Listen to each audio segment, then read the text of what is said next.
There's been a part 1, there's been a part 2. This will be part 3, making this officially a trilogy of me looking at actors and actresses' running forms all across Hollywood. And they didn't even ask me to do it.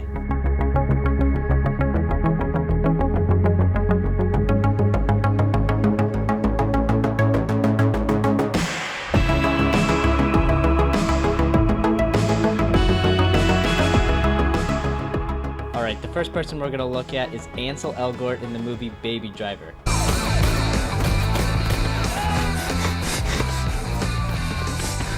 Now I know this is a chase scene, but he's a little bit tense in the upper body. Also, his arm swing doesn't quite correspond with his turnover. He has really long arm swings, yet really choppy strides. Also, right here in this shot, this is an obvious body double because there is no way Ansel Elgort had this good a form. Overall, it's not terrible. There's another thing though. He is cutting across his body with his arms. If you draw a line down the center of the body, you don't want your arms to be swinging across that line. If you look right here, he's breaking that rule. Major no-no.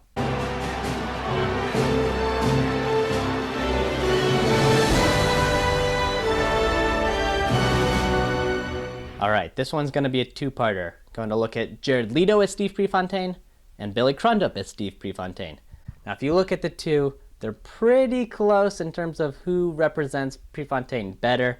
I think Crudup looks more like him, but I prefer Leto, giving him the edge for his overall athleticism and acting ability. Okay, we're going to start by looking at some footage of Steve Prefontaine, and this is textbook running form. Better flow than Kendrick Lamar, smoother than the butter on my bagel. This is the kind of form you want your kids to emulate.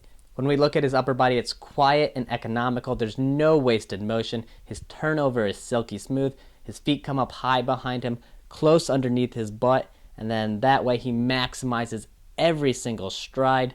There's no wasted energy that's going side to side either. This is just as beautiful form-wise as, say, Kate Upton, if not more so. Now, when we look at Jared Leto, his running form is actually pretty good. Probably the second best running form I've ever seen from an actor, save for Michael Fassbender. Michael Fassbender's just the king of this.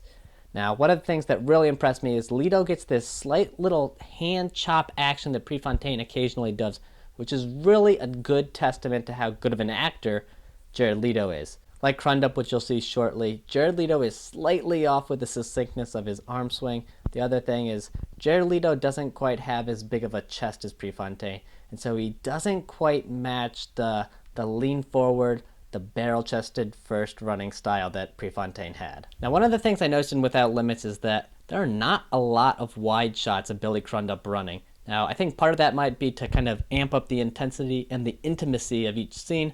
I think that's also because Billy Crudup doesn't quite have the same turnover as an elite level runner. He has some relatively chunky thighs for a runner, and that leads to some kind of choppy strides. Now, Crudup is slightly off with imitating Prefontaine's lean and his arm swing though, but the thing that makes it different than Jared Leto's is the fact that his arm swing results in kind of a shoulder roll that you don't see with Leto. And that is something that kind of throws me aesthetically when trying to pair his form against Prefontaine's. I will say Crudup does a nice job of hitting this Prefontaine glaring across the turn on the track as seen right here. It's a really nice detail. There's the case! You take that one, we'll take this one! One of the first things I notice when I'm watching Buzz Lightyear run is he squats a lot when he runs. Now, I'm not quite sure if this is just the design build of his character, which is hurting his efficiency, or it could be the fact that he's wearing jetpacks. Definitely ditch the jetpacks. That would be a major boost, no pun intended. Other than that, his arms swing a little bit too far on the way back. Want to get those a little bit closer and circular in motion. Also, Buzz Lightyear has amazing lateral mobility. Just look at the way he goes from side to side, the way his gravity shifts seamlessly. He looks like he's a speed skater out there. If after this whole franchise thing is done with Toy Story, he wants to go return some punts for the NFL, there's definitely going to be a paycheck waiting for him.